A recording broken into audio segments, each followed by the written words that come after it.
Hey everybody, this one I'm going to give you guys a quick update on the new lamp in the Mitsubishi WD-57734 TV. It's working fantastic, TV works just fine, can't complain at all, even though that lamp is a generic. And in this video I want to show you a close-up of what the lamp in these TVs look like. Now of course when you have like LCD TVs, you have either CFL backlights or LED backlights. I mean, it depends.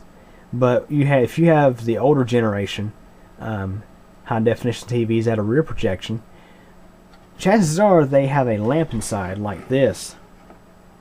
Now if you have an older TV that's real heavy, I mean one of the big screens of the 90s or early 2000s, it's probably a CRT TV and doesn't even have a lamp in it. It has just typically 3 CRTs, one for red, one for blue, one for green. I actually had one of those and I actually serviced one of those back in 2009. I changed the fluid in one. So you would have to dig far into my Orphan Video Classics videos to find that. Just run a search for Orphan Video Classics and you'll probably find it on my channel. But anyways, that's beside the point. I want to go and give you guys a good close-up of this bulb here. And while I'm not really a light bulb expert, this is pretty interesting to look at. I mean, here's an example of a halogen bulb. This is a 12 volt 20 watt halogen. And yes, my camera is adjusting to the very bright light it's putting out. And my hands are actually getting pretty warm under it because this is a pretty hot running light. Now basically you can see the actual light bulb up in there. And there's a filament. Now let me go ahead and cut this out and cut it back on so you can see. Watch it go out. There's a filament. Camera's adjusting. Basically, a lot of these older, most of these lamps have a filament, and I believe there's a gas inside there. And it may be pulled down to a vacuum. I'm not 100% sure. But basically, when you bust a light bulb, you notice if it's got power and you bust it, it burns out immediately almost. Because the filament burns up. But the amazing thing about this light here, this lamp here, is it's not under vacuum or nothing like that from what I see. It appears this lamp is exposed directly to the air outside. If you have a look, you can see the vent there. This one has a screen over it. The one that's new in the TV does not have the screen for some reason. But basically this lamp here has to ignite. When you turn the TV on, you actually hear clicks from the lamp igniting.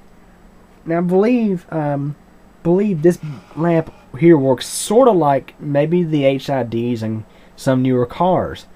I mean, you can see we had this side piece coming in and you had this piece in the center. Now of course this one has burned out because it's exceeded its life. But it's kind of interesting how this works. And yes, it's not, I don't know if you really learned much in this video, but I just want to share with you guys how one of these bulbs looks like up close.